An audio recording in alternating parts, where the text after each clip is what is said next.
A'udzubillahi minasyaitonirrajim. Bismillahirrahmanirrahim. Alhamdulillahirabbil alamin. Wassalatu wassalamu ala habibina wa habibillahil alamin. Sayyidina wa maulana Abil Qasimil Mustafa Muhammad wa alihi thayyibin at-tahirin wa sahbil akhyarin muntajabin. Mahasiswa yang saya hormati, Assalamualaikum warahmatullahi taala wabarakatuh. Alhamdulillah, puji syukur atas rahmat dan taufik dari Allah Subhanahu wa taala kita dapat bertatap muka dalam membahas mata kuliah khusus ya, sejarah pemikiran ekonomi Islam. Kali ini pegangan utama saya adalah karangan Adi Warman Karim SEMA, karena dalam buku ini secara sistematis membahas tentang fase-fase perkembangan pemikiran ekonomi Islam mulai dari zaman Rasulullah kemudian sampai kepada fase-fase selanjutnya ya, zaman Khulafaur Rasyidun, kemudian dibagi lagi kepada sub-sub tema yang lain yang ada kaitannya dengan perkembangan pemikiran ekonomi Islam. Juga pada masa tabi'in, yaitu Zaid bin Ali, Abu Hanifah, Al-Auza'i, kemudian Malik, Abu Yusuf, Muhammad bin Hasan Al-Saibani atau As-Saibani, Yahya bin Adam Al-Qarashi, kemudian Syafi'i, Abu Ubaid Al-Qasim bin Salam, Ahmad bin Hanbal, Qudamah bin Ja'far, dan Abu Ja'far Ad-Daudi. Ini berarti masa klasik ya, pasca kekhalifahan ya. Kemudian sub-sub tema yang lain juga kita akan membahas tentang sistem ekonomi dan fiskal pada masa pemerintahan Nabi Muhammad SAW yang akan dikutip dari buku M.A. Sabzwari.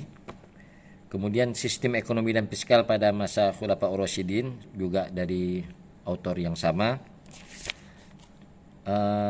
Tapi di bagian lain ada kajian juga dalam subtema yang sama, kebijakan fiskal pada awal pemerintahan Islam. Ini dikutip dari buku karangan Dr. Kadim As-Sadar. Nah, menariknya di sini ada komparasi dari sumber referensi penulis sejarah yang berbeda, sehingga kita nanti mahasiswa juga diharapkan untuk memahami ya apa saja perbedaan kedalaman analisa dari kedua tulisan ilmuwan ini, baik dari penulis M.A. Sabzwari maupun dari Dr. Kadim As-Sadar. Nah, kemudian di bagian akhir nanti juga mempelajari tentang peranan harta rampasan perang, ditulis oleh Muhammad Yasin Mazhar Siddiqi ya. Ini kalau ada waktu saya juga akan buat blog. Tapi kalau tidak cukup, misalnya ada perkembangan lain dari buku referensi yang lain, saya akan buat di tambahan-tambahan blog selanjutnya. Baik, kali ini saya akan sedikit membacakan tentang tulisan yang ditulis oleh M.A. Sabzwari tentang sejarah ekonomi Islam ya, terkait dengan sistem ekonomi dan fiskal pada masa pemerintahan Nabi Muhammad sallallahu alaihi wasallam. Rasulullah sallallahu alaihi wasallam 13 tahun di Makkah, dari proses kelahiran sampailah beliau mendapat bi'asah ya, yaitu penunjukan bahwa Rasulullah diberi taklif untuk menyampaikan risalah ilahi di atas muka bumi, khususnya pada masyarakat Makkah saat itu. Nah, karena perlawanan yang luar biasa dari kafir Quraisy dan orang-orang Makkah Akhirnya 13 tahun kemudian Rasulullah hijrah ya ke Madinah yang saat itu masih bernama Yasrib. Nah, Yasrib ini sendiri dihuni oleh dua suku besar, Aus dan Khazraj. Nah, Aus dan Khazraj ini meliputi 12 kaum ya, 10 diantaranya beragama Yahudi. Nah, pertarungan antara klan-klan Yahudi itu di Yasrib sangat besar ya. Mereka ingin menjadi raja di Yasrib. Nah, dengan kedatangan Rasulullah Shallallahu Alaihi Wasallam tentu terjadi perubahan besar ya, apalagi masyarakat Madinah itu berbondong-bondong berbaiat mengakui atau bersyahadat mengakui Allah sebagai Tuhan dan Nabi Muhammad sebagai Rasul dan utusan Allah. Otomatis merubah peradaban yang saat itu sebelumnya, karena mayoritas masyarakat Yasrib juga belum beragama Islam. Mahasiswa yang saya hormati dan saya muliakan, terkait dengan bagaimana perkembangan kebijakan ekonomi dan fiskal di masa Rasulullah, M.A. Sabswari menjelaskan pada saat hijrah itu 10 dari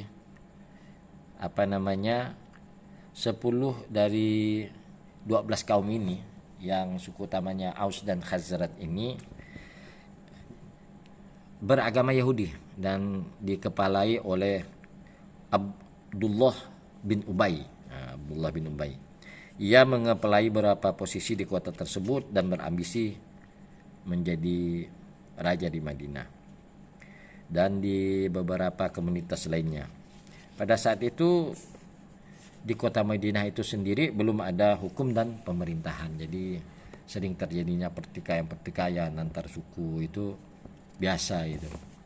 Ya, sampai sekarang saja kita melihat kenyataan dunia Arab itu kan gampang perang antar sesama klan-klan dia, baik itu karena politik dan lain sebagainya. Nah, kelompok yang terkaya menurut Sabswari dan terkuat adalah Yahudi pada saat itu. Namun ekonominya masih lemah dan bertopang pada bidang pertanian karena tidak terdapat hukum dan aturan, tidak ada kewenangan ataupun sistem pajak dan fiskal. Karena ini kaitannya kita kan akan belajar di pasal Rasulullah itu tentang perkembangan ekonomi dan fiskalnya.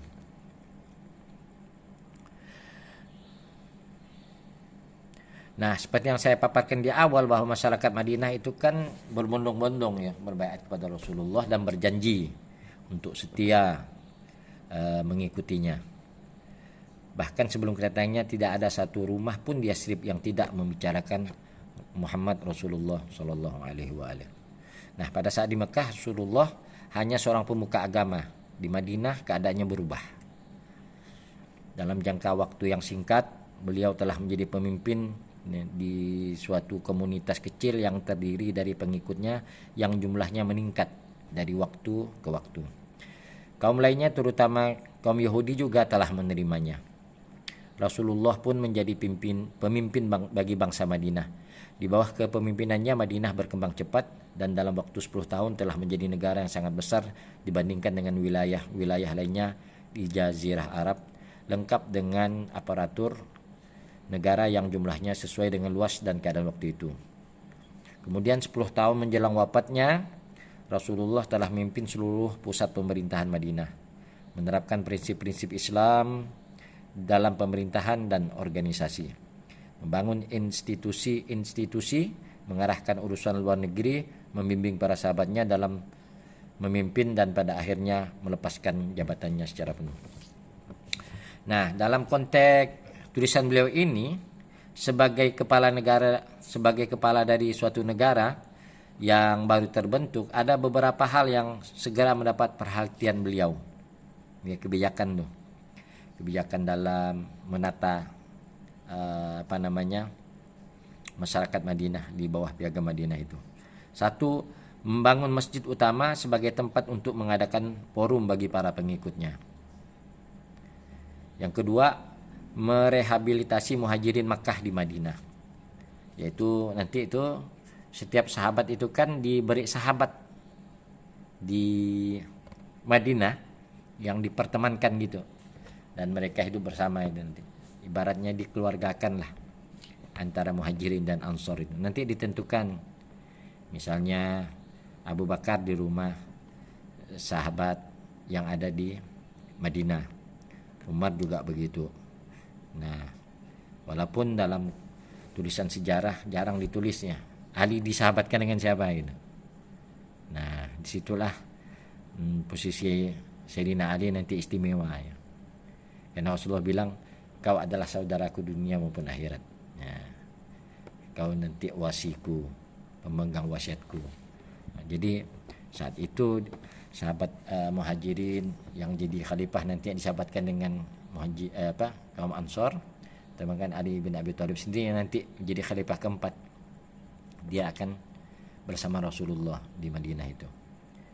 Kemudian menciptakan kedamaian. Yang ketiga, menciptakan kedamaian dalam negara. Bentuknya seperti apa? Ya, kedamaiannya itu. Nah, itu dalam kajian sendiri.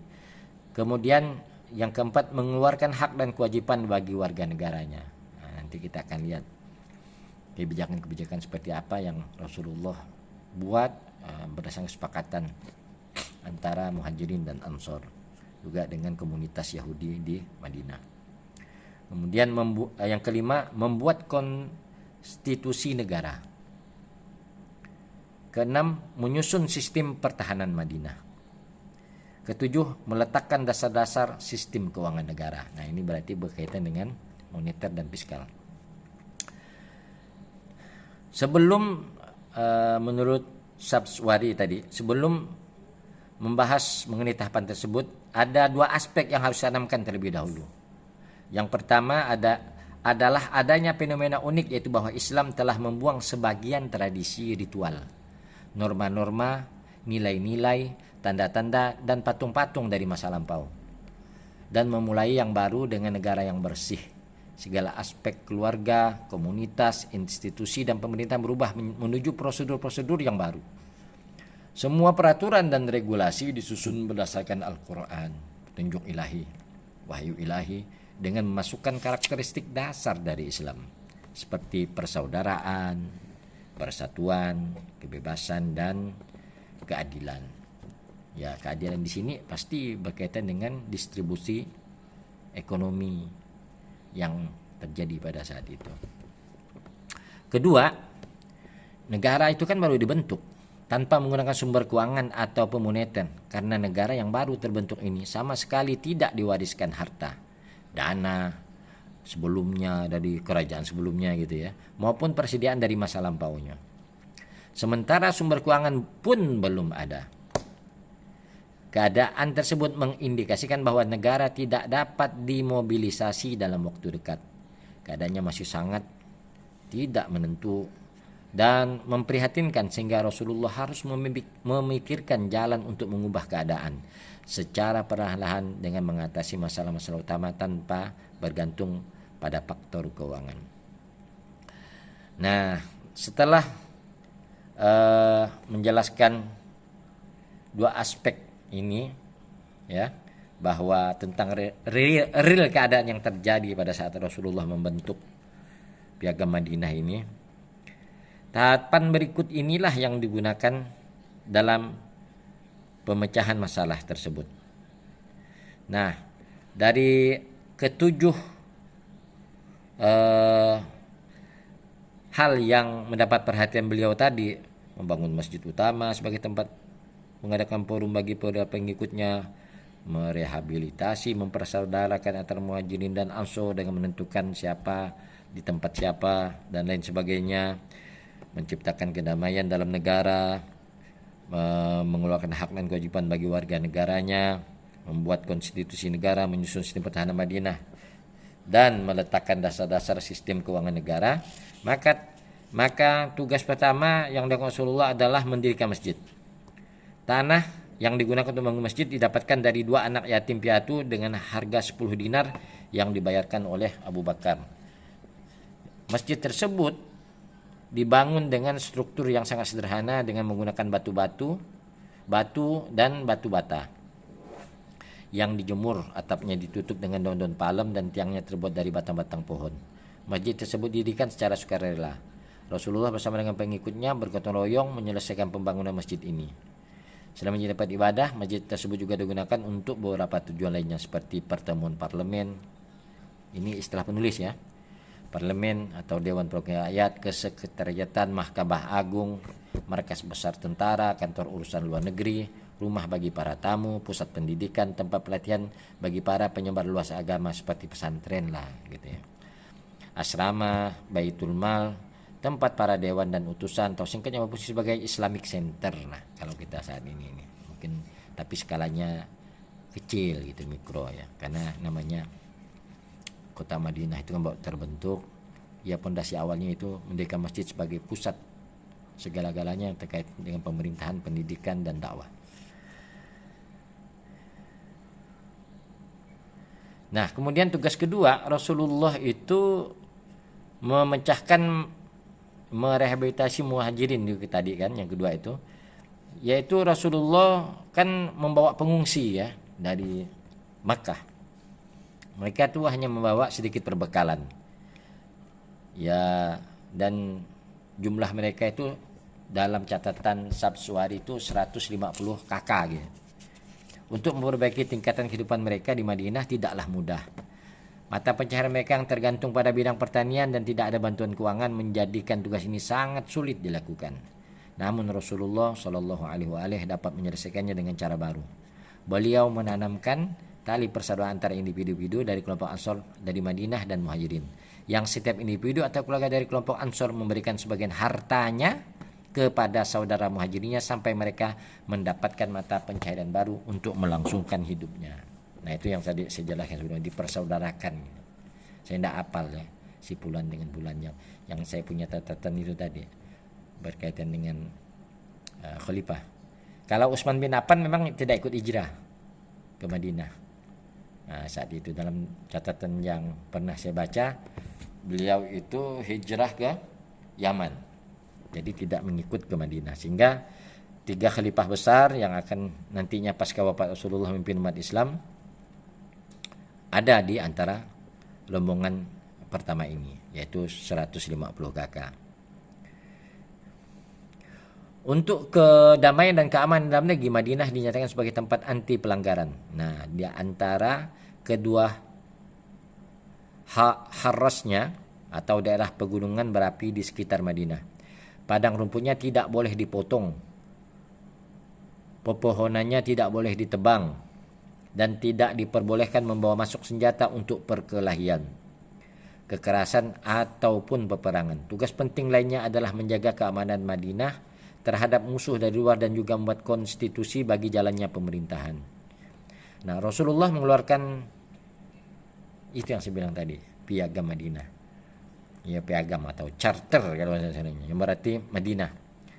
Yaitu berarti Madinah telah memiliki kedaulatan penuh sebagai suatu negara. Walaupun isi charter itu ya semacam kalau kita sekarang itu ya GBHN, ya, dasarnya itu Pancasila begitu. Baik, saya lanjutkan ya. Nah, dalam blog kali ini saya juga akan membacakan bagaimana sistem ekonomi yang dilakukan Rasulullah fase-fase awal ini setelah terjadinya kesepakatan dengan Piagam Madinah ini.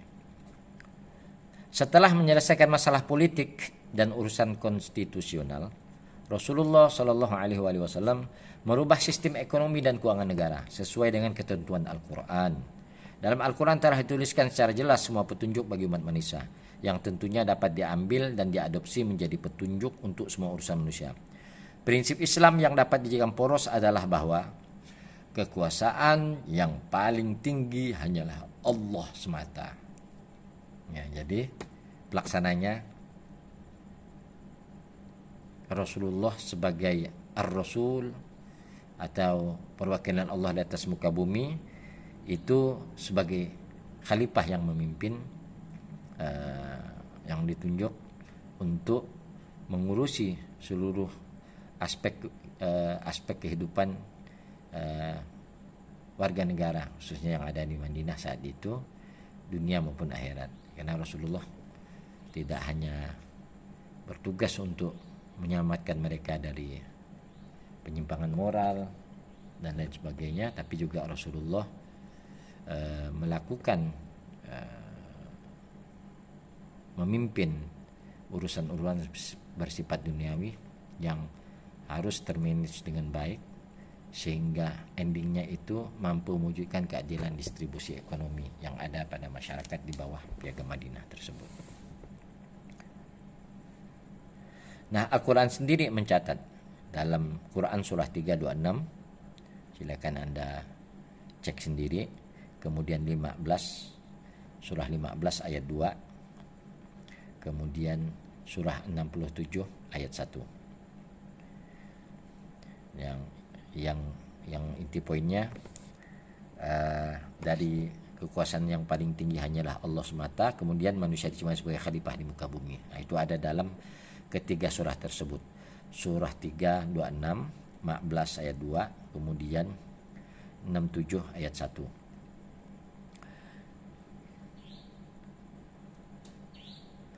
Kemudian ayat selanjutnya Quran surah 2 ayat 30, ya, masih berkaitan tentang khalifah. Kemudian 4 ayat 4 surah 4 ayat 166, 4 surah 4 ayat 166, dan surah 35 ayat 39. Surah 35 ayat 39 ini masih berkaitan tentang penciptaan Allah, menciptakan manusia sebagai khalifah beserta tugas-tugasnya di atas muka bumi. Sebagai khalifahnya, manusia telah diciptakan dalam bentuk yang paling baik. Seluruh ciptaan lainnya seperti matahari, bulan, langit telah ditakdirkan untuk dipergunakan akal oleh manusia. Berkaitan dengan ini, bumi telah disebutkan secara khusus. Kami telah menciptakan, sebagaimana terjemahan dari ayat Al-Qurannya, kami telah menempatkan kamu sekalian di muka bumi dan kami sediakan di bumi itu sumber kehidupan. Quran surah 7 ayat 10. Ini merupakan satu anugerah yang sangat besar, kebaikan dan kemurahan dari Allah SWT, sebagaimana dikutip dari terjemahan ayat Quran surah 7 ayat 10.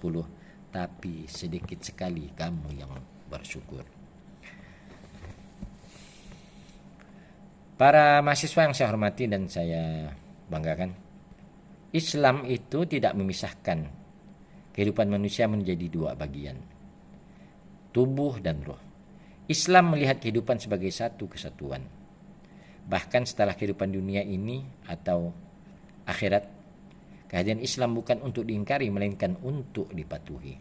Islam tidak mempercayai kehidupan yang hanya berorientasi pada akhirat, tanpa memikirkan kehidupan duniawi. Al-Quran telah mengingatkan kita untuk tidak melupakan kebahagiaanmu, kemakmuranmu di dunia. Quran 28:77. A'udzubillahi minasyaitonirrajim. Wabtaghi fima atakallahu ad-darul akhirah wa la tansa nasibaka minad dunya. Tapi dunia ini penuh dengan kebaikan dan kejahatan. Karenanya Al-Quran mengingatkan untuk selalu berdoa, ya Tuhan kami, berilah kebaikan di dunia dan kebaikan di akhirat. Al-Quran surah Al-Baqarah surah 2 ayat 201. Ini kita bicara konsep Islam, ya. Nah, sebelum saya masuk ke dalam tulisan Sabsuari yang menjelaskan tentang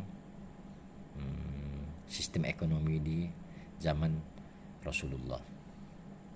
Nah, di antara kaitan dengan ekonomi misalnya, Islam mengakui kepemilikan pribadi, mencari nafkah sesuai dengan hukum yang berlaku dan dengan cara yang adil merupakan satu kewajiban yang sesuai dengan kewajiban dasar dalam Islam. Nah, kalau Anda baca tulisan Syarif Bagir Quraisy, Hukukul Amil fil Islam, terjemahannya itu keringat buruh, itu beliau menulis ada 360 lebih ayat yang berbicara tentang bekerja. Jadi dalam Islam, artinya Islam sangat mewajibkan umatnya untuk bekerja untuk memenuhi kebutuhan hidupnya. Dan Islam sangat mencela perbuatan pengangguran. Ya, bekerja itu sendiri menurut Syarif Bagir Quraisy terbagi dari dua, kerja otot dan kerja otak.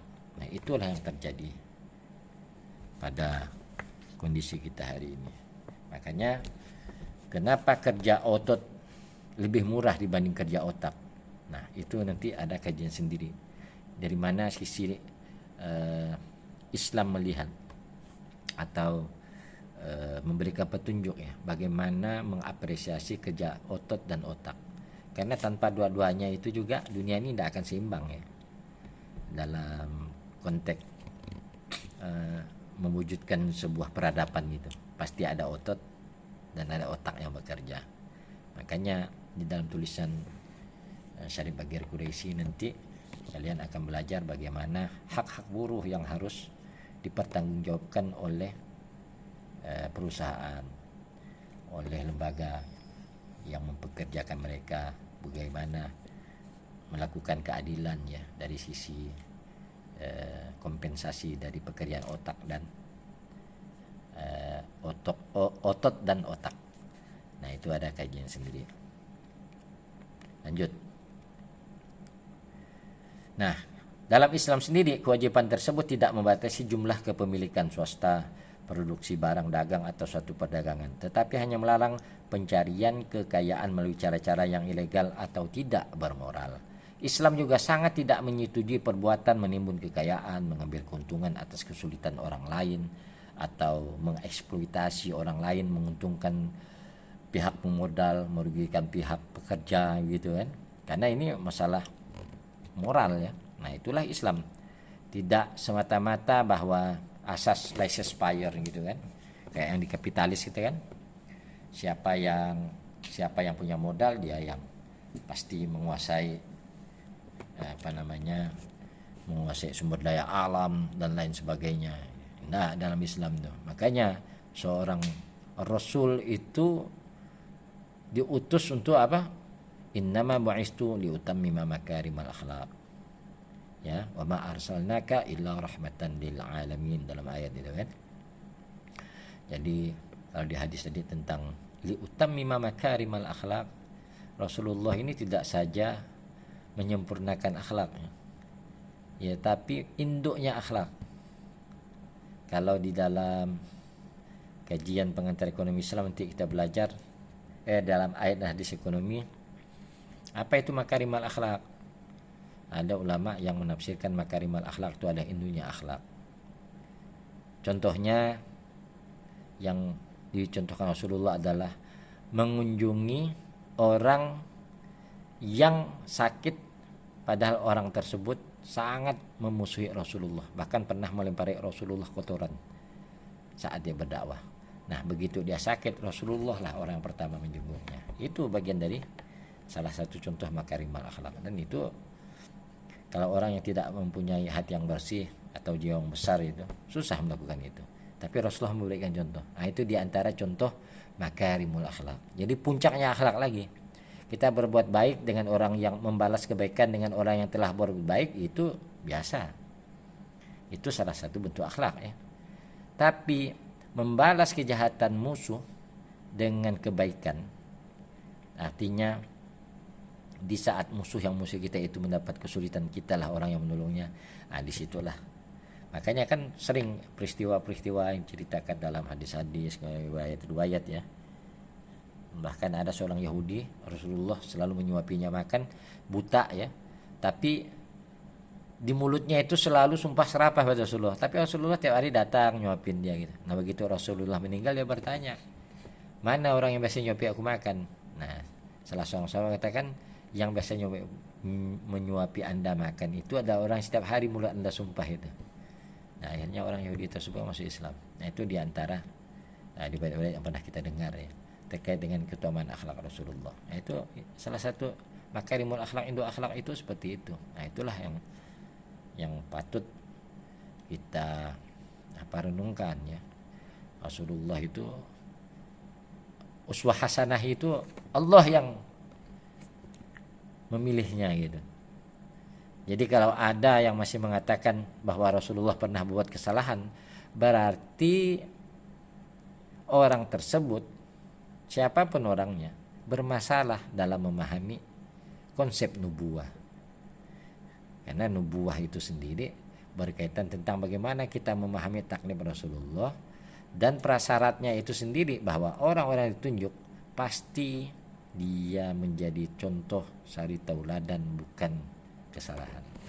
Karena kalau seorang Rasul saja berbuat kesalahan, entah dia melihatnya dari paradigma bagaimana ya, dari paradigma sisi lain atau apa, itu berarti bermasalah ininya, pemahamannya tentang konsep nubuwah.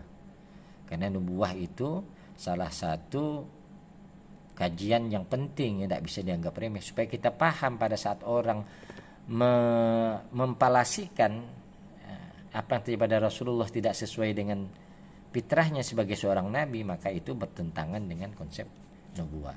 Nabi pasti suci, disucikan lagi, ya kan, dijaga, dimaksumkan, tidak mungkin melakukan kesalahan. Kalaupun itu terlihat di mata kita kesalahan pada sisi Nabi, bukan berarti itu suatu kesalahan. Kalau kita mau konsisten ya dengan konsep kenabian, ataupun itu cerita yang dibuat oleh mufasir yang mungkin dia bagian dari orang-orang munafik lah kalau bahasanya, ya kan. Kalau dia memahami bahwa konsep nubuwah itu telah dipahami seutuhnya, tidak mungkin lah itu daripada Rasulullah. Misalnya ayat abasa wa tawalla an ja'ahul a'ma, ada sebagian ulama mengatakan Rasulullah buka masam, tapi bagian lain ulama menjelaskan yang buka masam itu tamu yang datang kepada Rasulullah diganggu oleh orang buta yang datang itu. Dari redaksinya saja kan dah bisa abasa wa tawalla, ya kan. Kenapa ndak abas tu wa tawalla itu gitu kan. Nah, dan itu juga tafsirnya bertentangan dengan konsep nubuwah itu pastilah. Kalaupun Allah itu sifatnya menegur di dalam Al-Quran, itu kan bukan berarti Rasulullah melakukan kesalahan. Karena itu sebenarnya untuk dimakrifatkan sampai ke manusia jangan melakukan perbuatan itu. Nah gitu. Dimakrifatkan Rasulullah itu bukan untuk Rasul sebenarnya, tapi untuk umat mengetahui bahwa perbuatan seperti ini ada. Misalnya ya ayyuhar rasul balligh ma unzila ilaika min rabbik wa in lam taf'al fama ballaghta risalatah wallahu ya'simuka minan nas. Seperti ayat Tuhan surah Maidah itu kan. Ya ayyuhar rasul balligh ma unzila ilaika min rabbik. Seolah-olah kalau kita pahami maknanya, seolah-olah Rasulullah tidak menyampaikan salah. Salah apa lagi belum disampaikan? 23 tahun disalah, sudah disampaikan Rasulullah sempurna kok. Al yauma akmaltu lakum kan. Kenapa masih ada ayat aku yang bicara itu? Kan ada peristiwa nanti di dalam hadis itu. Di peristiwa saat turunnya ayat itu. Itu kan 60 hari menjelang Rasulullah wafat.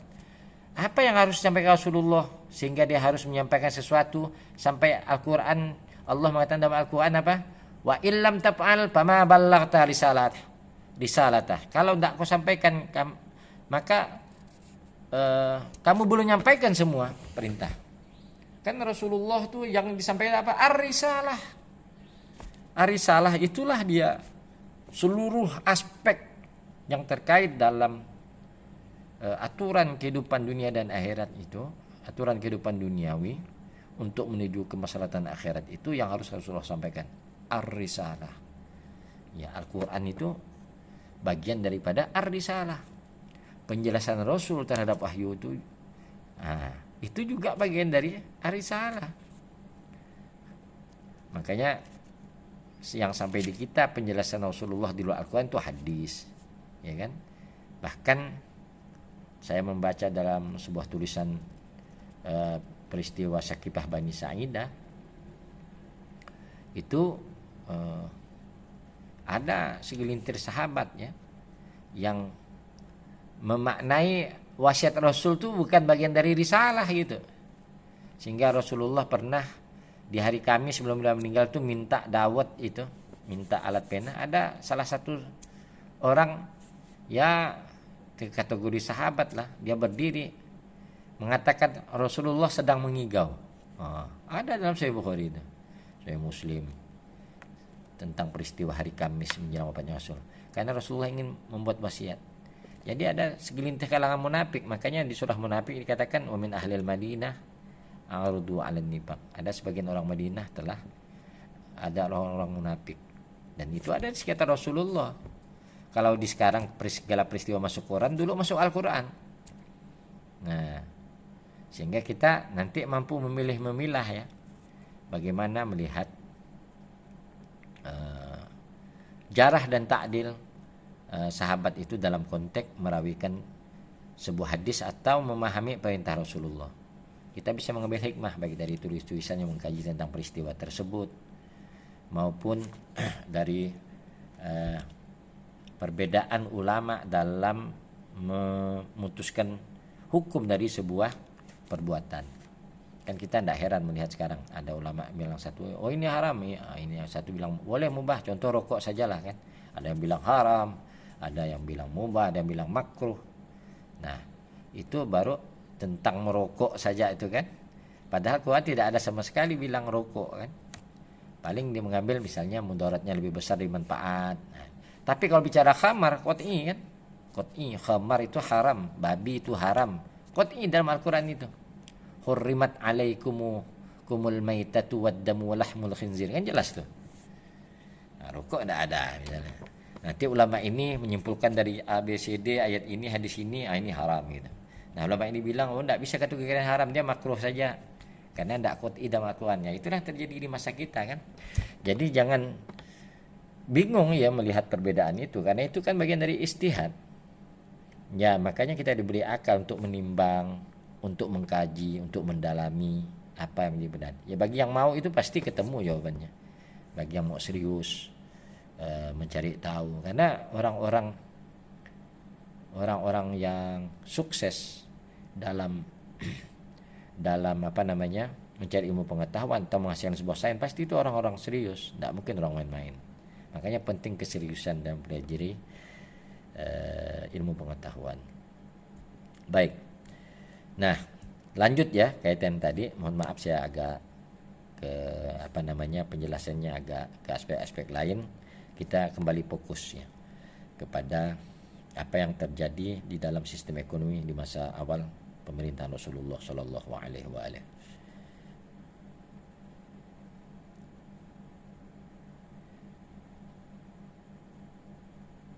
Nah, perlu diperhatikan juga menurut Sapwari dalam tulisannya itu, dalam peraturan hukum yang berlaku usaha selisih keuntungan, skala gaji, pembayaran upah, keuntungan investasi selalu lebih rendah. Karena itu tidak mungkin bagi seorang untuk menjadi miliuner dalam waktu singkat.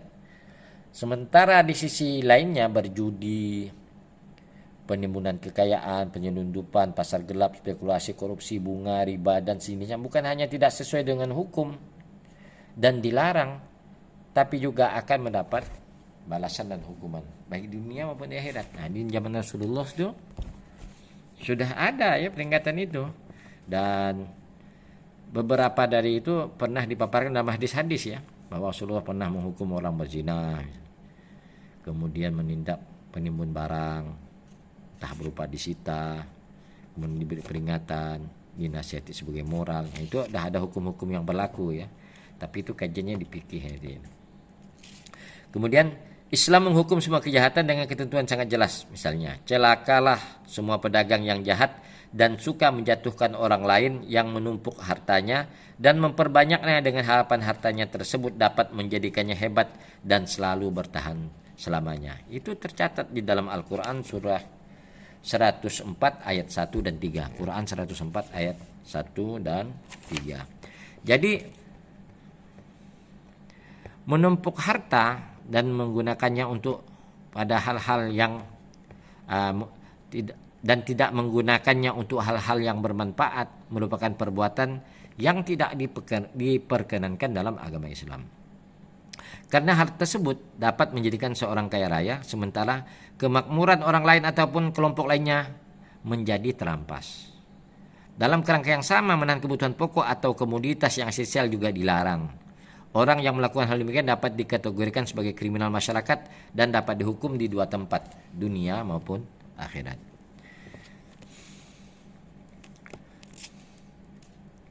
Nah, selanjutnya di masa Rasulullah itu sendiri, aspek yang telah diterangkan secara jelas dalam baris ke-7 dari surat Al-Hasyr ya. Menurut penulis, ayat ini berkaitan dengan wilayah Banu Nadir yang kejatuhannya di tangan orang Islam tidak disebabkan oleh suatu peperangan dan semua aset yang tinggalkan dihitung sebagai pais negara. Orang-orang yang berhak menerimanya telah ditentukan dalam Al-Quran. Di antaranya adalah keluarga, yatim piatu. Ada ayatnya itu, saya lupa ya kaitannya dengan perolehan harta yang tidak melalui peperangan itu. Pai itu namanya, bukan pais. Maaf saya salah sebut. Pai itu. Nah itu cara pendistribusiannya Al-Quran juga dijelaskan itu. Misalnya dia menyumbang lah, ya Rasulullah kami ini ya ingin tunduk di bawah pemerintahanmu. Apa yang harus kami lakukan misalnya kan? Karena tanpa peperangan kami menyumbang ini sebidang tanah. Di antaranya kan yang pernah terjadi itu kan tanah Padak itu dikasihkan kepada Rasulullah. Tanah Padak dihibahkanlah oleh masyarakat Madinah saat itu. Nah, oleh wilayah Banu Nadir. Jadi Bani Nadir itu kejatuhannya tangan Islam tidak disebabkan oleh suatu peperangan dan semua aset tinggalkan dihitung sebagai pais negara. Nah, kemana mendistribusikannya? Quran menjelaskan keluarga, kerabat Rasul, Allah, keluarga kerabat Rasul, ya kan? Yatim piatu yang membutuhkan, Ibnu Sabil. Nah, kan jelas tuh peruntukannya itu. Nah, Allah, Rasul, kerabat Rasul, kemudian yatim piatu, kemudian yang membutuhkan, fuqara wal masakin, wabn sabil, pengembara yang gak bisa bekal dan lain sebagainya. Pantau lah gitu ya. Nah, dalam Islam setiap orang punya hak penuh untuk dapat memiliki secara legal suatu pendapatan, kepemilikan atau kemakmuran selama hidupnya untuk membantunya dalam melaksanakan kewajiban agamanya. Setelah meninggal dunia, semua yang dimilikinya harus dibagikan kepada ahli warisnya. Ini juga bagian fondasi-fondasi Islam ya. Salah satu distribusi harta dalam Islam itu adalah melalui hak waris. Nah, ini sangat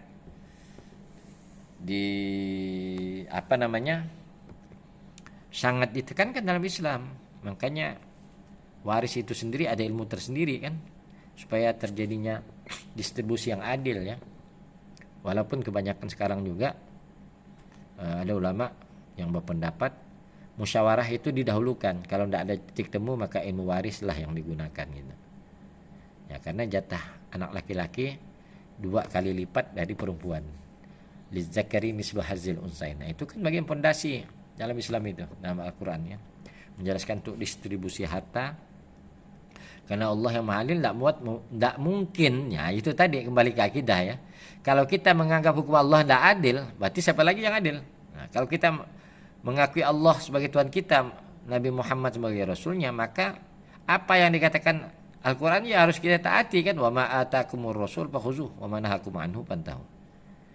Ya semaksimal mungkin, walaupun sebagai manusia kadang kita melintang dulu, menyimpang dulu. Tapi perintah itu kan qat'i kan? Yang diperintahkan laksanakan, yang disuruh jauh-jauhi. Nah, kalaupun terjadi penyimpangan yang berefek kepada kerugian orang lain, nah itu kan makanya ada innallaha ya'murukum bil adli innas sholata tanha 'anil fahsya'i wal munkar. Salat mencegah perbuatan keji dan munkar. Kalau keji fahsya itu berdampak negatif atau merugikan orang lain. Fahsya itu terbalik. Fahsya itu untuk diri sendiri, kerugian diri sendiri, kezaliman diri sendiri. Misalnya kalau kita kurang tidur maka efeknya tubuh kita akan lemah gitu kan. Nah, itu kan kita menzalimi diri sendiri itu. Nah, tapi kalau dah mungkar itu pasti berdampak pada orang lain. Kenapa membunuh itu sangat diharamkan oleh Islam? Karena menyebabkan darah tumpah di atas muka bumi secara sia-sia. Makanya membunuh boleh bunuh, kecuali dia melakukan tindakan pembelaan dan lain sebagainya. Nah, orang berzina yang sudah muhsan dihukum, boleh dihukum bunuh. Kan 3 saja yang bisa boleh dihukum bunuh. Orang berzina yang sudah menikah, kemudian murtad, yang ketiga orang-orang yang membunuh.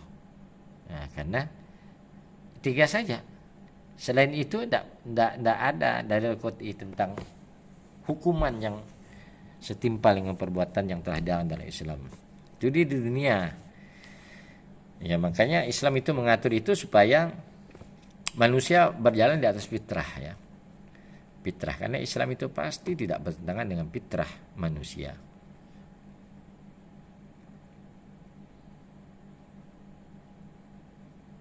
Nah, dalam tulisan beliau ini, seorang wanita memiliki hak yang sama dengan laki-laki dalam memperoleh kekayaan. Seorang wanita dapat memperoleh kekayaannya melalui warisan, mas kawin, hadiah atau sumbangan, atau melalui pendapatan dari hasil kerja keras dan usahanya sendiri. Adalah suatu hal yang mungkin bagi wanita untuk terjun ke dunia perdagangan pada zaman Rasulullah. Contohnya Sayyidah Khadijah, kan, pada saat periode para Islam itu kan berdagang, ya kan, dan itu bahkan Rasulullah menjadi salah satu kepercayaan, kan, dari saudagar kaya raya Sayyidah Khadijatul Kubra. Ya, artinya wanita itu tidak diharamkan untuk bekerja. Walaupun kita lihat ada salah satu negara dulunya, ya, yang bermazhab Salafi itu melarang wanita untuk keluar rumah dan semacam. Nah, dalam konteks bekerja sendiri, ya, mayoritas jumhur ulama berdasarkan kajian-kajian ayat tentang kewajiban bekerja, karena tidak ada pembedaan loh. Man amila solihan min zakarin au unsa, ya kan, membuat amal kebaikan baik itu laki-laki maupun, jadi setara gitu, tidak dibedakan nih laki-laki, walaupun ar-rijalu qawwamuna 'alan nisa, laki-laki itu qawam, ya. Qawam ini artinya tugasnya mengayomi wanita. Qawam itu nanti ada kajian sendiri lah, bagaimana taklif seorang suami terhadap istrinya, ya, bagaimana tafsiran terhadap qawamun itu sendiri, itu panjang kajiannya, banyak kajian ulama bicara sendiri, walaupun dengan multi interpretasi.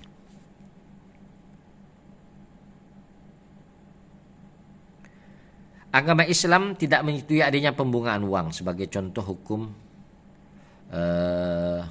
jika kamu meminjamkan uang kepada orang kaya, orang-orang saya, ini saya tidak tahu tulisannya apa maksudnya masyayikh, masyayikh ini apa nama orang atau ulama, maksudnya tulisannya masyayikh. Nah, mengatakan jika kamu meminjamkan uang kepada orang-orang saya, kepada orang miskin manapun yang ada di antara kamu, tidak boleh berbuat seperti seorang kreditor terhadap mereka. Kamu tidak boleh menggunakan pembungaan terhadap mereka. Ini dikutip catatan kakinya di kutipan 9. Coba kita cek apa namanya, rujukannya dari kitab mana, ya. Ini dari tulisan Waqidi halaman 100-103. Kemudian Ibnu Sa'ad Obcit volume 2 halaman 19, Balazuri Ansab al-Asrab, Tobari Ibnu al-Asir. Tentang hal ini hanya Balazuri mempertahankan pendapatnya bahwa pedang tersebut milik Al-Asab Al-Munabbih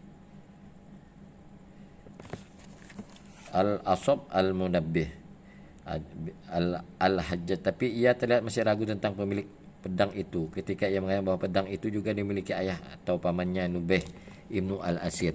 Mendapatkan bahwa Nabi memberikan pedang itu kepada Ali bin Abi Thalib.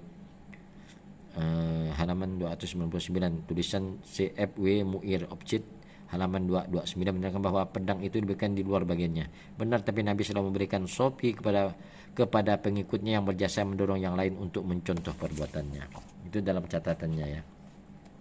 Tentang pernyataan jika kamu meminjamkan uang kepada orang-orang saya, kepada orang miskin manapun yang ada di antara kamu, tidak boleh berbuat seperti seorang kreditor terhadap mereka. Kamu tidak boleh mengenakan pembungaan terhadap mereka.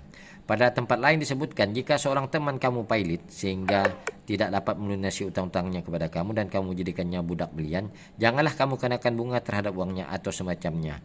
Dalam hal ini pengenaan bunga terhadap uang tergantung pada kondisinya. Islam benar-benar melarang pembungaan uang atau riba dan menentang pemahaman yang mengatakan pendapatan yang diperoleh dengan cara ini adalah legal. Karena riba didasarkan atas pengeluaran orang dan merupakan eksploitasi yang nyata, dan Islam melarang bentuk eksploitasi apapun. Apakah itu dilakukan oleh orang-orang kaya terhadap orang miskin, oleh penjual terhadap pembeli, oleh majikan terhadap budaknya, oleh laki-laki terhadap wanita, atau oleh atasan terhadap bawahan. Nah, selanjutnya pada satu sisi Islam melarang riba, pada sisi lain memberikan konsep alternatif yang telah merubah seluruh cara pandang kaum muslimin. Mereka diminta untuk mengeluarkan sebagian pendapatnya untuk sebab-sebab yang sangat mulia sesuai dengan penjelasan dalam Al-Quran, yaitu sebab Allah semata. Sebab-sebab mulia yang dimaksud telah dijelaskan. Sebab-sebab itu mencakup tolong-menolong, pemberian makan, memberi pinjaman pada sanak saudara yang miskin dan para kerabat miskin, yatim piatu, para janda, orang yang sangat membutuhkan, para tawanan, para pengembara, muhajirin yang miskin, para penghutang, para budak, dan bahkan para tetangga serta lembaga. Jumlah yang digunakan untuk pinjaman seperti itu dalam upaya disebut sebagai pinjaman yang sangat berarti ditujukan kepada Allah. Dan niscaya Allah akan melipat gandakan pembayaran kepadanya dengan jumlah banyak sekali jika dikeluarkan dengan niat karena Allah semata tanpa ada maksud untuk keuntungan pribadi ataupun duniawi, bagaimana telah termaktub dalam Al-Quran surah Al-Baqarah ayat 24 dan At-Taghabun ayat 17, serta surah Muzammil ayat 20.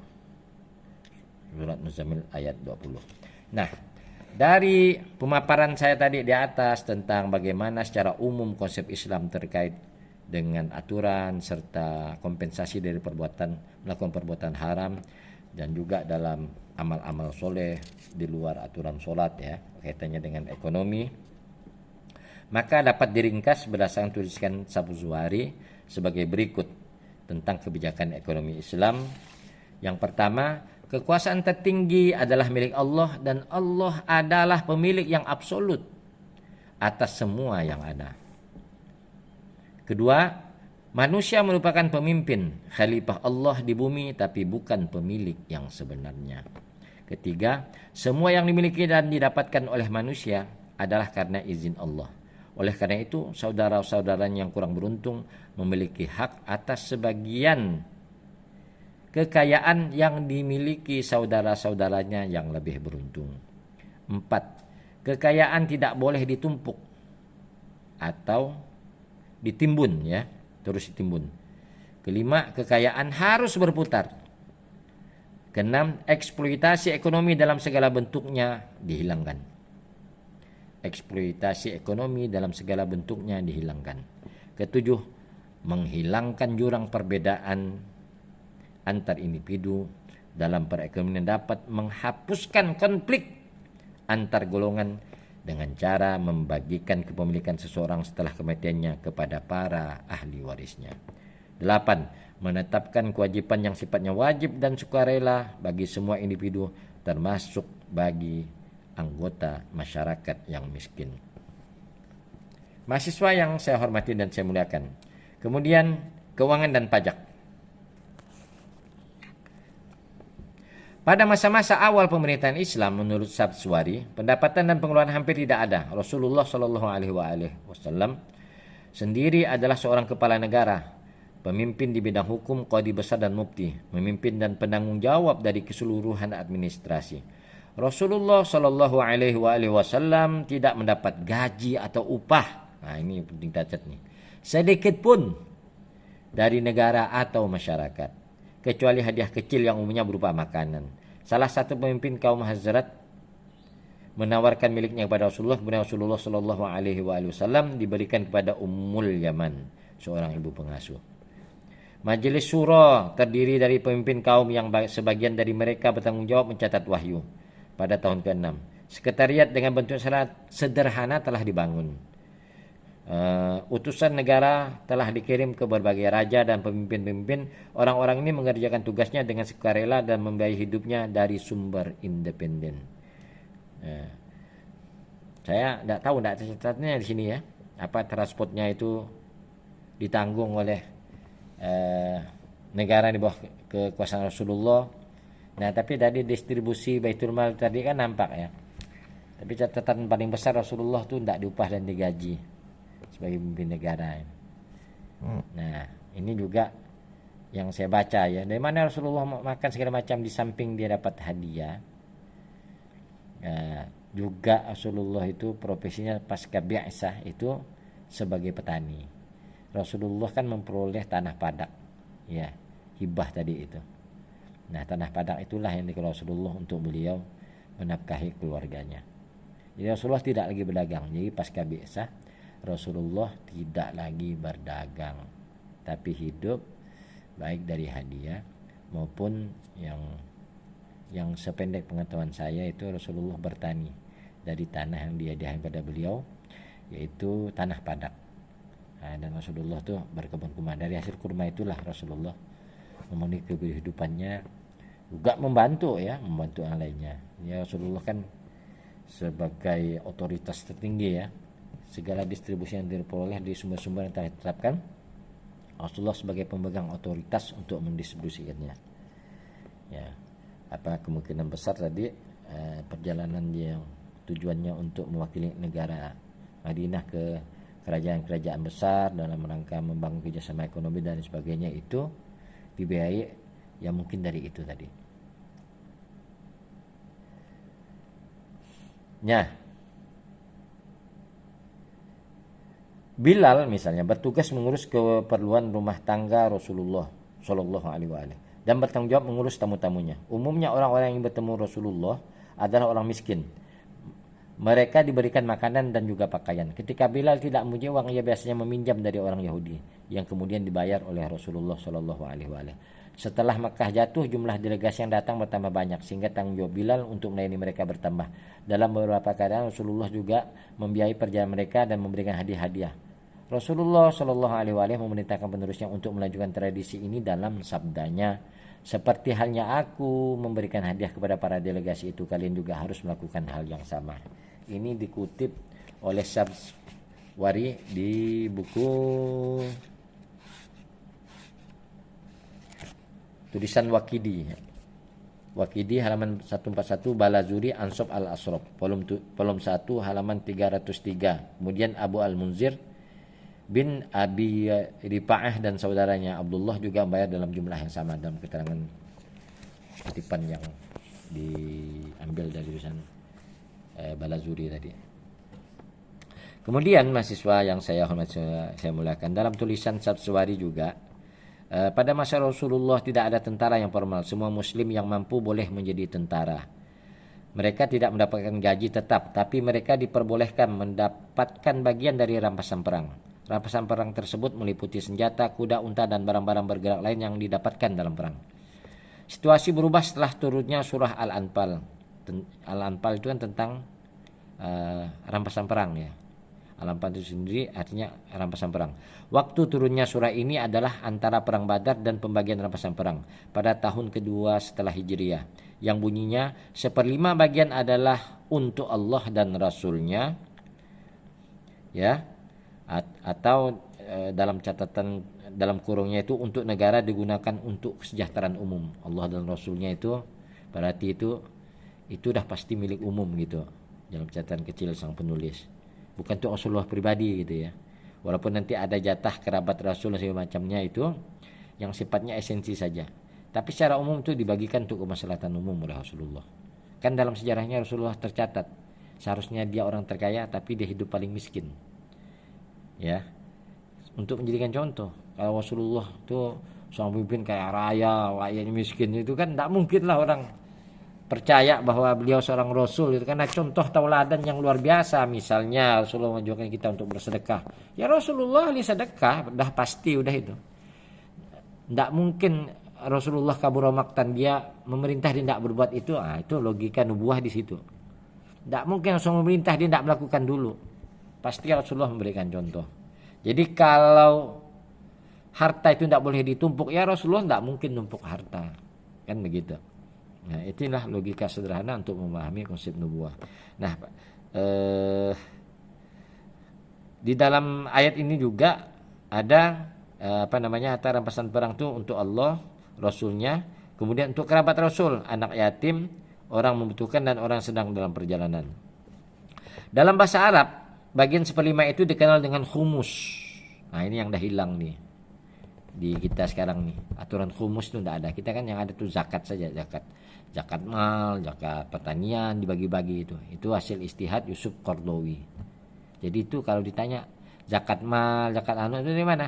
Tidak murni dari Islam. Itu hasil istihad ulama, salah satunya Yusuf Qardawi. Zakat profesi juga ada itu kan. Nah, di dalam Islam itu yang dikenal tuh khumusuha. Ada khumus. Nah, di fase awal Islam itu berlaku tuh khumus. Rasulullah Shallallahu Alaihi Wasallam biasanya membagi khumus menjadi 3 bagian. Bagian pertama untuk dirinya dan keluarganya. Kemudian bagian kedua untuk kerabatnya. Arti kerabat di luar ahlul bait tadi. Ada kerabat ini. Kemudian bagian ketiga untuk anak yatim, piatu, orang yang membutuhkan dan orang yang sedang dalam perjalanan. 4/5 bagian yang lain dibagi di antara para prajurit yang ikut dalam perang. Dalam kasus tertentu dalam catatan Sabswari, beberapa orang tidak ikut serta dalam perang juga mendapat bagian. Penunggang kuda mendapat 2 bagian untuk dirinya dan sendiri dan kudanya. Bagian untuk prajurit wanita yang hadir dalam perang untuk membantu beberapa hal tidak mendapat bagian dari rampasan perang.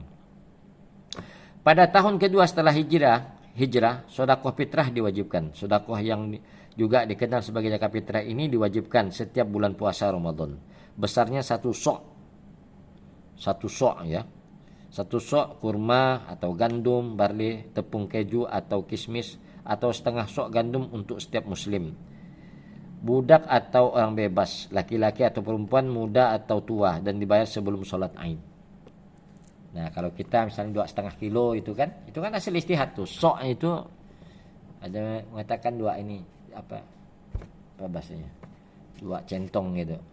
Nah, kalau sekarang tuh 2,5 kilo itu kan istihad ulama, ya kan. Nah, persisnya berapa itu ya sok itu istilahnya sok. Ya sok itu ada yang mengatakan sok juga begini nih. Nah, ambil 1, 2 ini sok. Ya itu kembali kepada terjemah dari ulama-ulama bahasa ya. Tapi istilah yang ada zakat pada saat zaman Rasulullah itu adalah dengan istilah sok.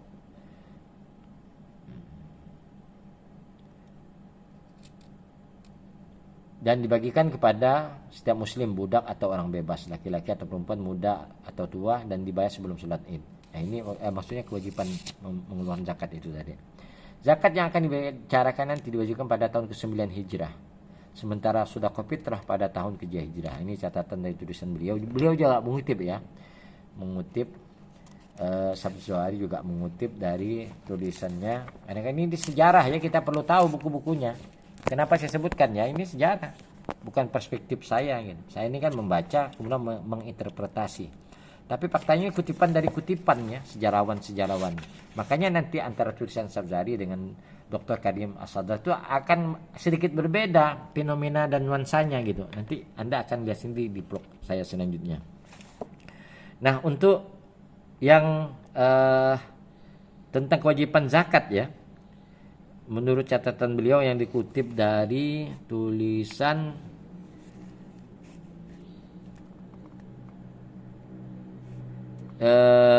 Ibnu Hisham dan Ibnu Katsir.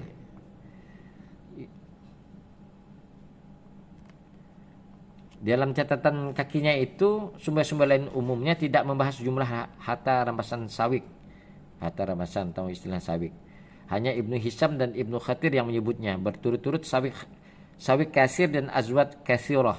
Beberapa perkiraan mungkin berasal dari kenyataan bahwa perampok berjumlah 200 dan ada juga menyatakan jumlahnya hanya 40. Ini kan bahwa orang Mekah terpaksa membuang berkarung-karung rampasan sawik yang mereka bakar sebelum mundur pada pertemuan terjadi di Lembah Uraid. Ini kayaknya itu sebagian Sabsuari itu mengutip dari tulisan tulisan dari Ibnu Hisham dan Ibnu Katsir ya. Cuman kaitannya dengan sawik tadi, rampasan perang yang berupa gandum terhadap 200 orang itu. Kemungkinan itu bukan pasukan perang, dia itu perampok lah dalam tulisan Ibnu Hisham itu dengan Ibnu Katsir itu. Kaitannya dengan sawik. Itu dalam konteks zakat ini sendiri dari tulisan kedua ulama tersebut tentang yang diambil oleh Sabzari ini zakat ya. Zakat yang dibicarakan bahwa diwajibkan pada tahun ke-9 Hijrah yang zakat fitrah itu. Sementara sedekah fitrah pada tahun ke-2 Hijrah. Sedekah sering digunakan sebagai sinonim zakat. Nah, gitu lah. Menurut penulis itu. Jadi yang punya sedekah fitrah itu juga sama dengan zakat fitrah. Ya, bahasanya itu sinonim ya. Oleh ahli hadis, ahli usuluddin dan ahli hukum Islam. Dengan kata lain semua zakat adalah sedekah.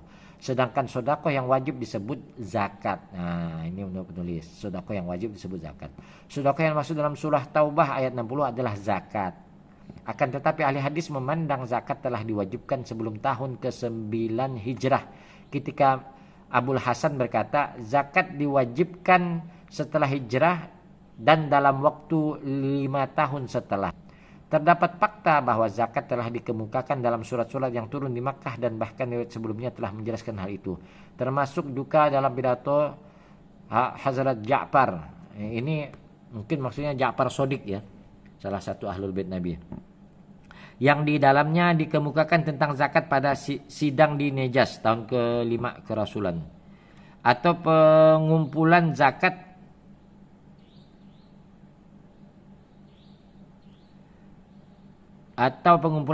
dan usur atas anggur dan tepung dari Banu Takib tahun ke-8 setelah Hijriah. Nah, setelah diwajibkan zakat bersifat sukarela dan belum ada peraturan khusus atau ketentuan umum. Peraturan mengenai pengeluaran zakat di atas muncul pada tahun ke-9 Hijrah ketika dasar Islam telah kokoh. Ini menurut penulis ya. Wilayah negara berekspansi dengan cepat dan orang berbondong-bondong masuk Islam. Peraturan yang disusun meliputi sistem pengumpulan zakat, barang-barang yang dikenai zakat, batas bebas zakat, dan tingkat persentase zakat untuk barang yang berbeda-beda. Para pengumpul zakat dikirim ke berbagai daerah dengan tugas yang jelas. Pengumpulan zakat bukanlah pekerjaan yang memerlukan purna waktu dan para pegawainya tidak diberikan gaji resmi, tapi mereka mendapat bayaran tertentu dari dana zakat.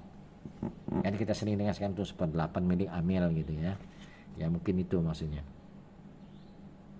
Selain pertempuran kecil, perang pertama antara orang Makkah dan Muslim di Badar, pada perang ini orang Makkah menderita kekalahan dan banyak tawan oleh orang Muslim. Rasulullah menetapkan besar uang tebusannya rata-rata 4.000 dirham untuk tiap tawanan. Tawanan yang miskin dan tidak mendapat membayar jumlah tersebut diminta untuk mengajar membaca 10 orang anak Muslim. Melalui tebusan tersebut kaum Muslim menerima uang. Sampai tahun ke-4 Hijrah, pendapatan dan sumber daya negara masih sangat kecil. Kekayaan pertama didapat dari Banu Nadir, suatu suku yang tinggal di pinggiran Madinah. Kelompok ini masuk dalam piagam Madinah. Tetapi mereka melanggar perjanjian bahkan berusaha membunuh Rasulullah Shallallahu Alaihi Wasallam. Nabi meminta mereka meninggalkan kota, tapi mereka menolaknya. Nabi pun mengerahkan tentara mengepung mereka. Akhirnya mereka menyerah dan setuju meninggalkan kota dengan membawa barang-barang sebanyak daya angkut unta kecuali baju baja. Semua milik Banu Nadir yang ditinggalkan menjadi milik Rasulullah menurut ketentuan Quran 592 karena mereka mendapatkannya tanpa berperang. Rasulullah Shallallahu Alaihi Wasallam membagikan tanah ini sebagian besar kepada muhajirin dan orang Ansor yang miskin. Bagian Rasulullah digunakan untuk memenuhi kebutuhan keluarganya. Mukhairik, seorang rabi Banu Nadir yang telah masuk Islam, memberikan 7 kebunnya yang kemudian oleh Rasulullah dijadikan tanah sedekah. Ini adalah wakaf Islam pertama.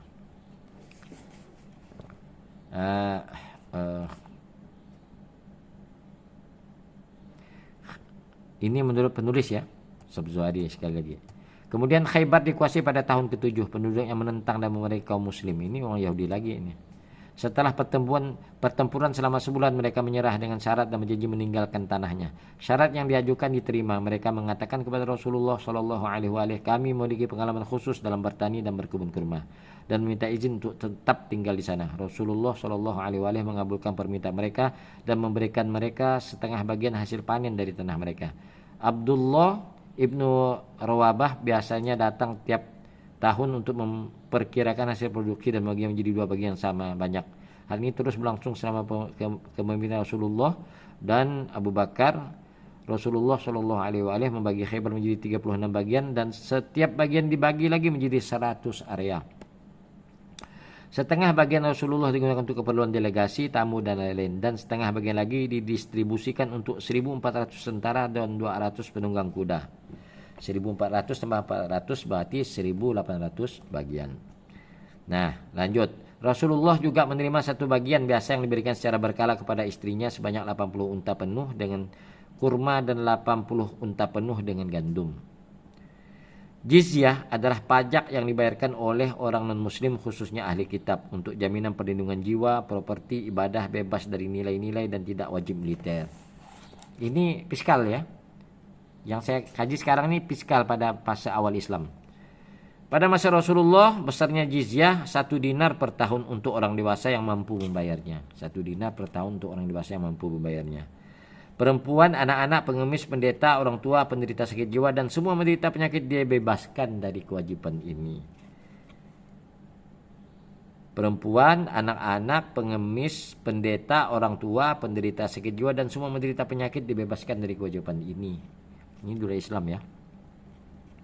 Di antara ahli kitab yang harus membayar pajak sejauh yang diketahui adalah orang Najran yang beragama Kristen tahun ke-6 setelah hijrah.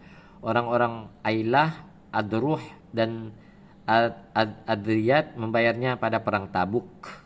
Pembayaran itu tidak harus berupa uang tunai, tapi dapat juga berupa barang atau jasa seperti disebutkan Balazuri, salah seorang penulis sejarah, dalam kitab Fathul Buldan. Ketika menjelaskan pernyataan lengkap perjanjian Rasulullah Shallallahu Alaihi Wasallam dengan orang-orang Najran yang dijelaskan, yang dengan jelas dikatakan, setelah dinilai 2.000 pakaian atau garmen masing-masing bernilai 1 auqiyah.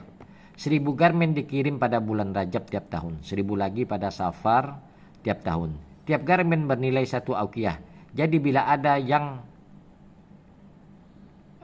bernilai lebih atau kurang dari 1 auqiyah, kelebihan atau kekurangannya itu harus diperhitungkan nilai dari kurma, kuda atau barang digunakan untuk substitusi garmen diperhitungkan.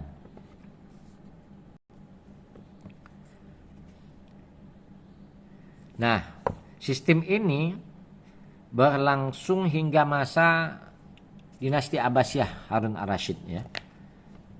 Kemudian kharat atau pajak tanah dipungut dari non-muslim ketika Khaybar ditaklukkan. Tanahnya diambil alih oleh orang muslim dan pemilik lamanya menawarkan untuk pengelola. Jadi mereka tidak diusir, tapi mereka diberi kesempatan kembali untuk mengelola lahan itu, dalam perjanjiannya ya. Sebagai pengganti sewa tanah dan bersedia memberikan sebagian hasil produksi kepada negara. Jumlah kharaj dari tanah ini tetap, yaitu setengah dari hasil produksi. Rasulullah Shallallahu Alaihi Wasallam biasanya mengirim orang yang memiliki pengetahuan dalam masalah ini untuk memperkirakan jumlah hasil produksi. Setelah mengurangi 1/3 sebagai kelebihan perkiraan, 2/3 bagian dibagikan dan mereka bebas memilih, menerima atau menolak pembagian tersebut. Prosedur yang sama juga diterapkan di daerah lain. Kharat ini juga menjadi sumber fiskal yang penting ya di fase awal Islam. Kharaj dan jizyah keduanya juga terdapat pada zaman Kekaisaran Romawi dengan bentuk yang sama dan merupakan fakta bahwa pembayaran pajak umum diterapkan pada Kekaisaran Sasanid dan Persia. Kaum muslim pada periode awal mengikuti pendahulunya dan keduanya ditentukan sekedarnya sesuai prinsip keadilan. Penting untuk diketahui bahwa non-muslim hanya membayar 3 jenis pajak. Sementara kaum muslim membayar lebih banyak lagi jenis pajak seperti yang akan dibahas nanti. Kharat dibayar oleh non-muslim sama halnya dengan kaum muslim bayar usur dari hasil pertanian. Jizyah dibayar sebagai pajak untuk perlindungan sebagai pengganti wajib militer bagi non-muslim. Usur adalah biaya impor yang dikenakan kepada semua pedagang. Dibayar hanya sekali dalam setahun dan hanya berlaku terhadap barang yang nilainya lebih dari 200 dirham. Tingkat biaya orang yang dilindungi adalah 5% dan pedagang muslim 2,5%. Hal ini juga terjadi di Arab sebelum masa Islam, terutama di Mekah, pusat perdagangan terbesar. Menurut Dr. Hamidullah dalam catatan Sabswari, Rasulullah berinisiatif mempercepat peningkatan perdagangan walaupun menjadi beban pendapatan negara. Ia menghapuskan semua bea masuk. Jadi pajak masuk itu tidak ada. Dan dalam banyak perjanjian dengan berbagai suku menjelaskan tersebut, ia mengatakan barang-barang, Rasulullah maksudnya mengatakan barang-barang milik utusan dibebaskan dari bea impor di orang muslim. Ya, jadi bea impor itu tidak ada ya. Bila sebelumnya telah terjadi tukar menukar barang, tapi dengan syarat telah tukar menukar barang. Nah, tidak ada bea masuk ya. Tapi dengan syarat telah terjadi tukar menukar barang. Oke. Kemudian sumber pendapatan sekunder dalam tulisan Sabswari ini di fase awal Islam. 1. Uang tebusan untuk para tawanan perang. Ya, dalam keterangannya dalam kurungnya itu hanya pada kasus perang Badar, pada perang lain tidak disebutkan jumlah uang tebusan tawanan perang. Pada perang Hunain 6.000 tawanan dibebaskan tanpa uang tebusan. Kemudian 2, pinjaman-pinjaman.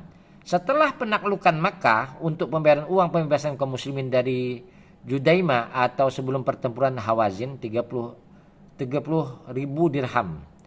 Dalam kurung 20.000 dirham menurut Bukhari dari Abdullah bin Rabi'ah, dan meminjam beberapa pakaian dan hewan-hewan tunggangan dari Sufwan bin Umayyah. Sufwan bin Umayyah sampai waktu itu tidak ada perubahan.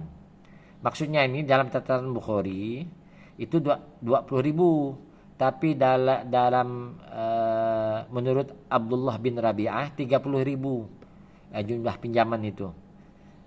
Setelah penaklukan Makkah untuk pembayaran uang pembebasan kaum muslimin dari Judaima atau sebelum pertempuran Hawazin, menurut penulis itu.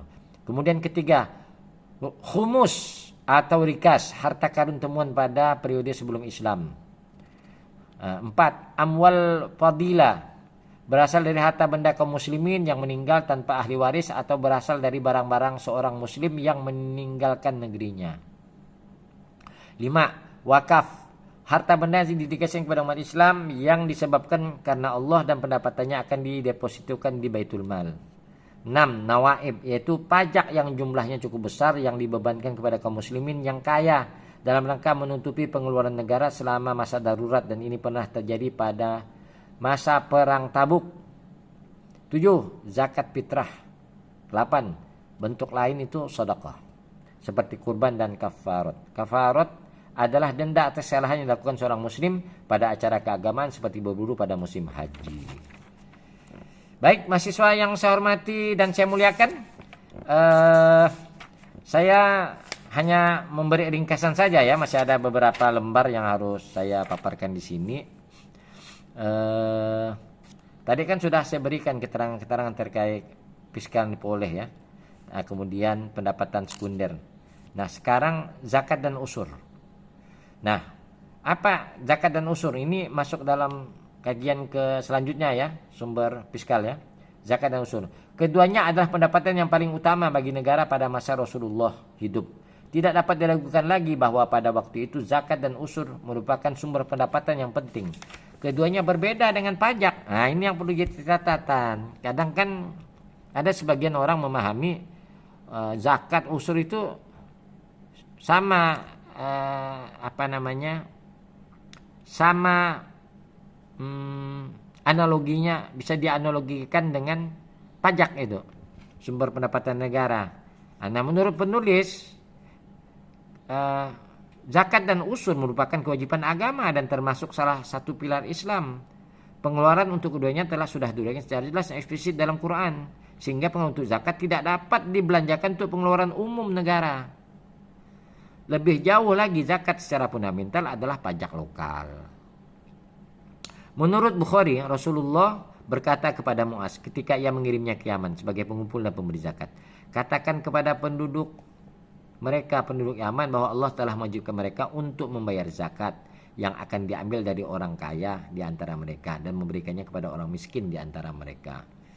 Dengan demikian, pemerintah pusat berhak menerima keuntungan hanya bila terjadi surplus yang tidak dapat didistribusikan lagi kepada orang yang berhak dan ditambah kekayaan yang dikumpulkan di Madinah sebagai ibu kota negara pada saat itu. Nah, pada masa Rasulullah Shallallahu Alaihi Wasallam, zakat dikenakan pada hal-hal berikut. Yang pertama, benda logam yang terbuat dari emas seperti koin, perkakas, ornamen atau dalam bentuk lainnya.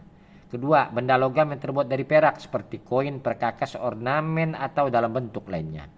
Tiga, binatang ternak unta, sapi, domba, kambing.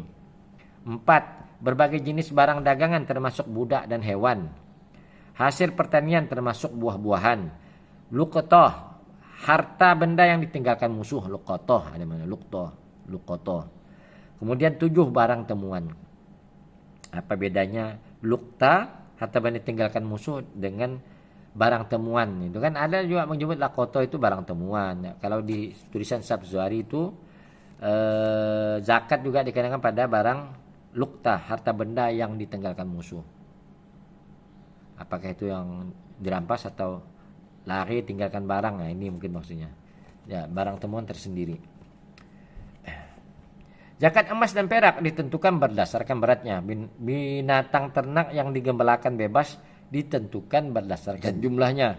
Barang dagangan, bahan tambang dan lukto ditentukan berdasarkan nilai jualnya, dan hasil pertanian dan buah-buahan ditentukan berdasarkan kuantitasnya.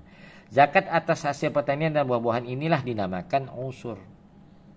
Ini menurut tulisan Sabzuari di masa awal Islam di bawah pimpinan Rasulullah Shallallahu Alaihi Wasallam.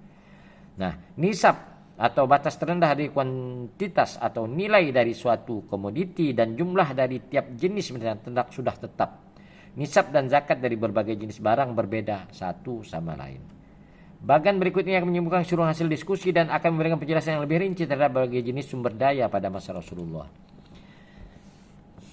Nah, dalam skema ini, dalam flowchart ini saya tidak bisa paparkan di sini nih. Mohon maaf karena keterbatasan saya dalam menyeting video ini. Saya bacakan saja ya. Nah, dari rangkuman dalam tabel ini, sumber-sumber pendapatan pada masa Rasulullah dari kaum muslim berupa zakat unsur 5-10%, unsur 2,5%, zakat fitrah, wakaf, amwal fadilah, nawaib, sedekah yang lain 9 khumus. Nah, sedangkan dari non muslim jizyah, kharaj, usur 5%. Tidak dibagi tangan nih di beragamnya. Dia bentuknya jizyah, kharaj, kemudian usur 5% maksudnya ya.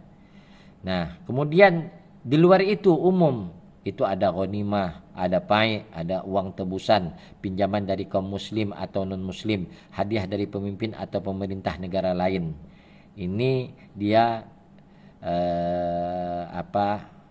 bisa menjadi pendapatan umum ya, kategori dalam bentuk baik untuk primer maupun sekunder. Ini maksudnya apa bagannya itu, dia buat saja itu A, B, primer, sekundernya.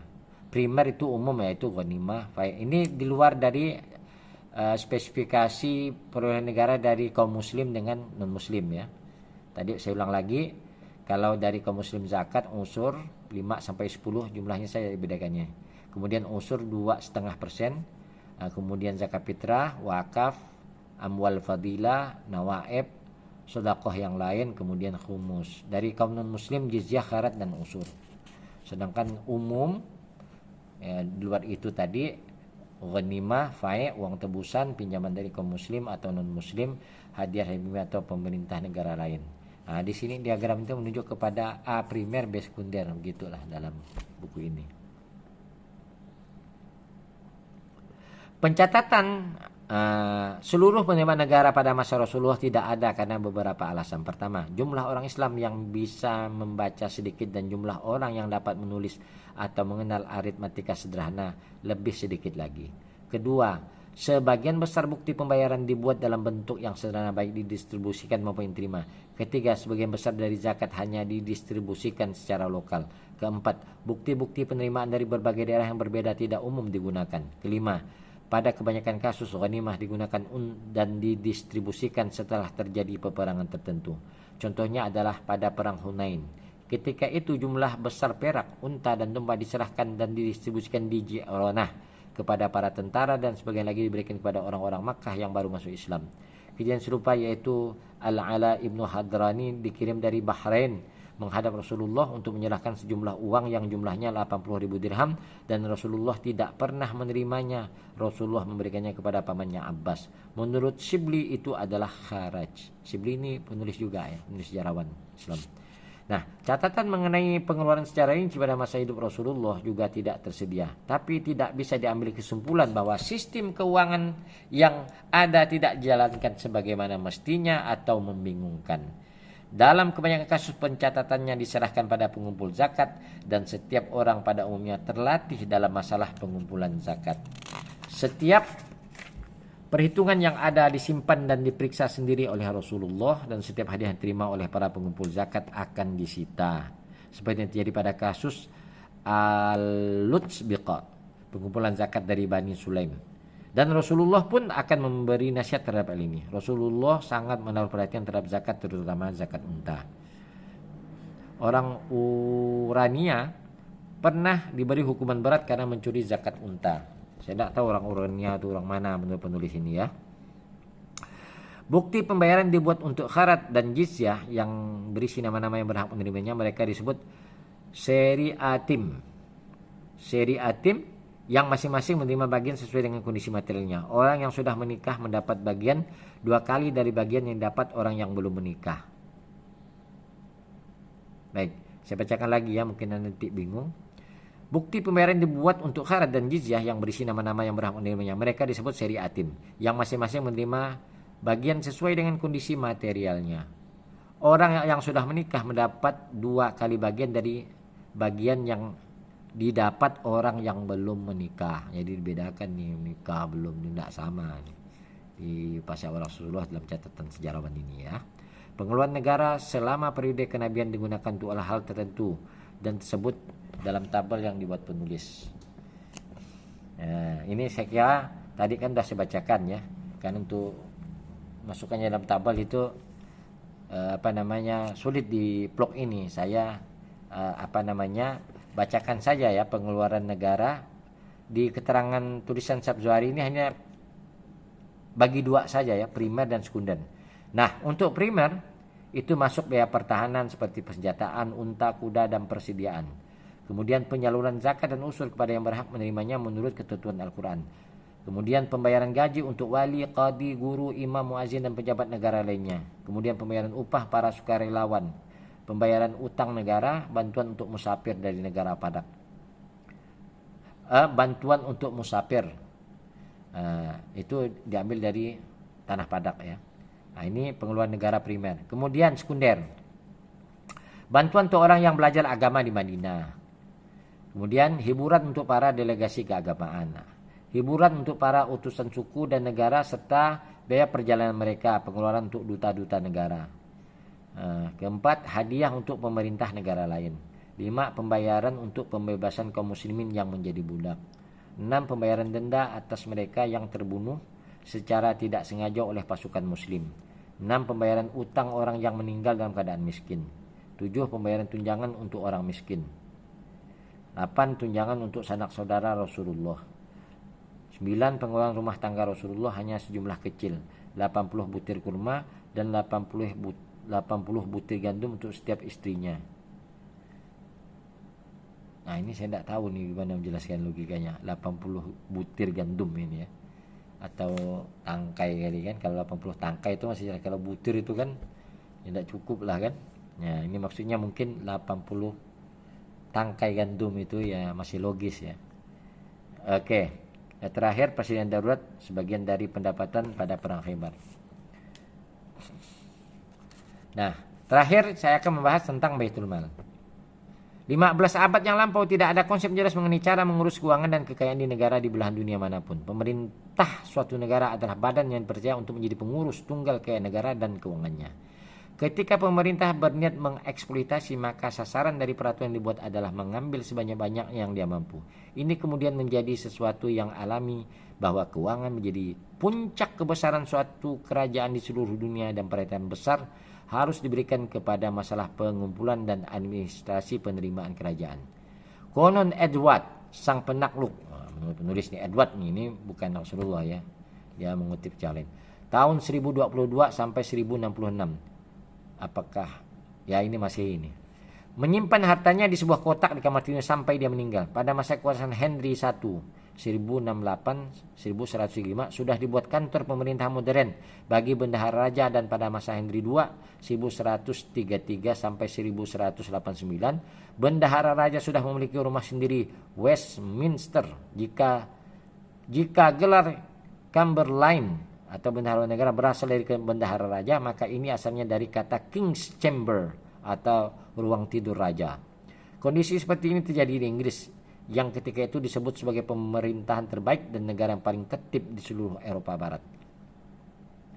Adapun negara Islam berlandaskan prinsip kepercayaan. Ciri penting yang termaktub dalam Al-Quran ini oleh Rasulullah Shallallahu Alaihi Wasallam dilaksanakan dengan benar. Nah, ini keyakinan kita ya. Tidak mungkin Rasulullah itu berdusta, berkhianat, tidak amanah, itu sifat yang mustahil bagi seorang Rasul utusan Allah.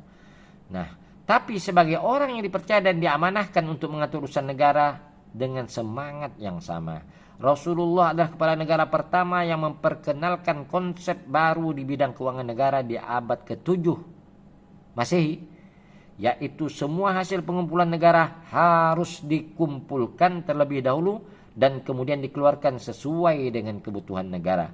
Hasil pengumpulan itu adalah milik negara dan bukan milik individu, milik Rasul gitu, enggak.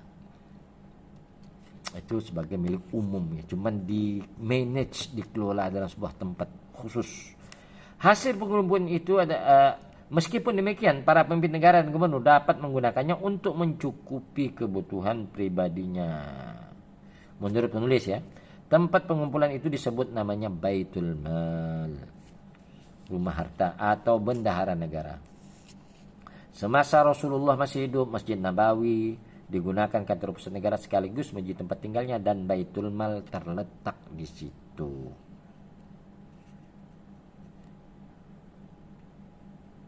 Nah, tapi untuk binatang itu tidak disimpan di Baitul Mal, ditempatkan sesuai dengan alamnya. Jadi cuman dicatat gitu ya. Ya mungkin dicatat kemudian ditempatkan sesuai alamnya. Nah, nanti dikelola sendiri oleh orang yang diberi amanah gitu ya. Binatang tersebut ditempatkan pada padang terbuka seperti dikisahkan dalam riwayat ini. Beberapa orang dari suku Uraina datang ke Madinah dan mereka merasa iklim di sana tidak nyaman. Rasulullah mengizinkan mereka untuk pergi ke tempat pengembalaan unta hasil zakat, dan di sana mereka minum susu unta serta kalau catatan di sini itu orang Uraina ini menggunakan air seni unta sebagai obat ya. Jadi kan ya kadang lucu juga ya, ada sebagian orang katakan air seni unta itu obat ya, jamu susu itu menisbahkannya Rasulullah. Kalau dalam catatan sejarah ini yang mempraktekkan ini orang Uraina ya, orang Uraina yang Rasulullah suruh untuk mengelola atau mengembala unta hasil pengumpulan zakat ya. Dan di sana mereka minum susu unta serta mengair seni unta sebagai obat. Tapi kemudian mereka membunuh pengembalanya dan membawa pergi unta tersebut. Rasulullah pun mengirimkan orang untuk menangkapnya dan mereka pun dibawa ke hadapannya. Ini peristiwa saat itu tuh. Jadi yang disuruh Rasulullah ini ternyata tidak amanah ya. Pemasukan sangat sedikit terima negara disimpan di masjid dalam jangka waktu yang pendek, yang kemudian didistribusikan kepada masyarakat tanpa ada sisa. Nah, jadi Baitul Mal itu hanya menyimpan jangka pendek, tapi pendistribusiannya itu cepat gitu. Jadi tidak ada sisa, itu bersih itu. Nanti akan Anda lihat dilanjutkan dalam pemerintahan di masa Khalifah Ali bin Abi Thalib. Kalau 3 khalifah ini mereka tidak mendistribusikan semuanya ya, ada simpan untuk cadangan, alasan untuk saatnya jadi daulat semuanya. Tapi Khalifah Amirul Mukminin Imam Ali bin Abi Thalib salah satu contoh Rasulullah dalam kebijakan ini. Jadi tidak ada yang tersisa dari pendistribusian zakat Baitul Mal itu. Habis periode misalnya per minggu, nanti dapat langsung didistribusikan. Itu dalam catatan sejarawan yang pernah saya baca ya. Dan di masa Rasulullah dalam catatan Sabzwari ini juga pemasukan yang sangat sedikit yang diterima negara disimpan di masjid dalam jangka waktu yang pendek yang kemudian distribusikan ke masyarakat tanpa ada sisa. Dalam buku-buku budaya dan sejarah terdapat 40 nama sahabat yang jika digunakan Istanbul disebut pegawai sekretariat Rasulullah. Namun tidak disebutkan adanya seorang bendahara negara. Hal ini hanya mungkin terjadi dalam lingkungan yang memiliki pengawasan yang ketat. Pada perkembangan selanjutnya, institusi ini memiliki peran aktif dalam bidang keuangan dan administrasi pada awal periode Islam, terutama pada masa kepemimpinan Khulafaur Rasyidin. Baik, demikian vlog singkat saya kaitan dengan bagaimana sistem ekonomi dan fiskal pada masa awal pemerintahan Islam di bawah kepemimpinan Nabi Muhammad Rasulullah Sallallahu Alaihi Wasallam. Sekali lagi saya hanya membacakan tulisan Adi Muhammad Karim mengutip dari buku Sabzwari dan sedikit memberikan interpretasi. Mudah-mudahan para mahasiswa dapat juga menambah referensi yang lain yang lebih kaya mungkin untuk mencari jawaban-jawaban yang masih pertanyaan-pertanyaan yang masih akan muncul di benak Anda gitu. Silakanlah mencari referensi. Nah, ini salah satu referensi rujukan saya. Jadi sejarah pemikiran ekonomi Islam itu tulisannya terbalik di situ ya. Nah, karangan Adi Warman Karim SMA dia juga mengutip ya, makanya saya mengatakan hari ini kita tuh kan baca kutipan-kutipan saja, sedikit menginterpretasinya untuk bisa dipahami atau didiskusikan. Kurang lebihnya saya mohon maaf. Di vlog sederhana ini semoga ini bermanfaat sebagai informasi, sebagai pengetahuan tentang dinamika sejarah pemikiran di dalam ekonomi Islam. Wassallallahu ala sayyidina Muhammad wa alihi thayyibin at-tahirin wa sahbihi akhirin min tajabin. Assalamualaikum warahmatullahi taala wabarakatuh.